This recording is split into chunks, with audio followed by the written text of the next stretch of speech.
रामलला की प्राण प्रतिष्ठा का तीसरा दिन है, लेकिन इसी बीच देश के शंकराचार्यों ने अपना विरोध दर्ज कराया है प्राण प्रतिष्ठा अनुष्ठान को लेकर के। तो मैं इस समय काशी सुमेरु पीठ के शंकराचार्य स्वामी नरेंद्रानंद सरस्वती जी महाराज के पास में हूँ।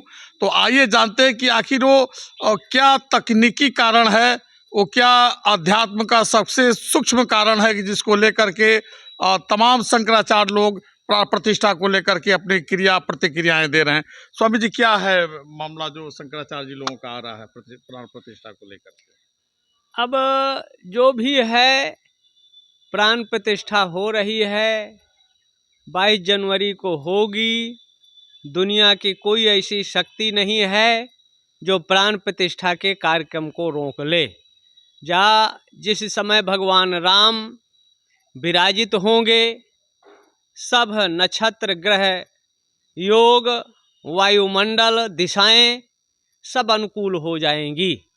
वशिष्ठ जैसे ज्ञानी शुभ मुहूर्त शोध कर रखा, लेकिन विधि के विधान को कोई नहीं जानता, और जहाँ राज्य होना था भगवान राम का वनवास हो गया। तो हाथी चलते हैं और ग्राम सूकर भौंकते हैं। प्रतिष्ठा का कार्यक्रम विधि सम्मत, लोक सम्मत, लक्ष्मीकांत आचारत्व, वैदिक के आचारत्व में संपन्न हो रहा है। राजेश्वर शास्त्री द्राविड़ जो लोग ये शंकाएं कर रहे हैं, सबका खंडन कर चुके हैं। विधि सम्मत, शास्त्र सम्मत, परमेश्वर संहिता, धर्म सिंधु, निर्णय सिंधु और भारतीय ज्योतिष, ताजिक नीलकंठी, ग्रह लाघव जैसे ग्रंथों में 22 का जो सर्वार्थ सिद्ध अमृत अभिजीत मुहूर्त है, श्रेष्ठ है, उत्तम है। और उसी मुहूर्त में अयोध्या में 14वें मनवंतर के 28वें तेता में भगवान राम का प्रादुर्भाव हुआ था, और 22 जनवरी 2024 को भगवान राम अपनी 16 कलाओं के साथ मंदिर में विराजित होंगे, प्रतिष्ठित होंगे, जिसमें हमारे भारत के यशस्वी कर्मयोगी प्रधानमंत्री, उत्तर प्रदेश के मुख्यमंत्री, और अगर ये मंदिर बना है, इसमें हमारे हिंदूवादी संगठनों की अहम भूमिका थी, चाहे वो राष्ट्रीय स्वयंसेवक संघ या विश्व हिंदू परिषद के स्वर्गीय माननीय अशोक सिंघल जी। आज जो ये हो रहा है उन्हीं का संघर्ष और लाखों राम भक्त शहीद बलिदानों का जो सपना था वो साकार होने जा रहा है। और इसमें वितंडावाद खड़ा करना वादी प्रतिवादी का सदैव पक्ष रहा है, और ऐसे स्थिति में होकर रहेगा। किसी के विरोध या प्रतिकार करने से ये काम रुकने वाला नहीं है। राम को भी मानने वाले थे और रावण को भी मानने वाले थे। हाँ, नंद वंश के भी सपोर्टर राक्षस था और विरोध करने वाला चाणक्य जैसा व्यक्ति था, लेकिन चाणक्य अपने कार्य में सफल हुआ और मुद्रा राक्षस भी काफ़ी अंश तक सफल रहा। तो हर लोगों की अपनी अपनी गणित है, नीति है।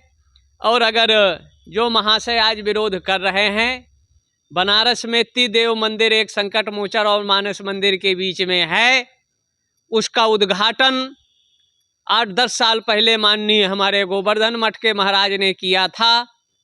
तो जो शास्त्र की चर्चा करते हैं, 18 पुराण, 4 वेद, 6 शास्त्र, किस ग्रंथ में लिखा है कि रानी सती, सालासर और खाटू श्याम त्रिदेव हैं? ये बताएं किस शास्त्र में लिखा है। तो शास्त्र का स्वयं अनर्गल काम करना, अशास्त्रीय काम करना और शास्त्र के नाम पर देश को भ्रमित और भ्रांत करने का काम कर रहे हैं। ऐसे लोगों से सावधान और सचेत रहने की जरूरत है। महाराज जी, शंकराचार्य जी का ये भी कहना है कि वहाँ प्राण प्रतिष्ठा बिल्कुल अशास्त्रीय विधि से हो रहा है, तो इसमें आप क्या कहेंगे? मूर्खा जावत शोभते जावत किंचित न भासते।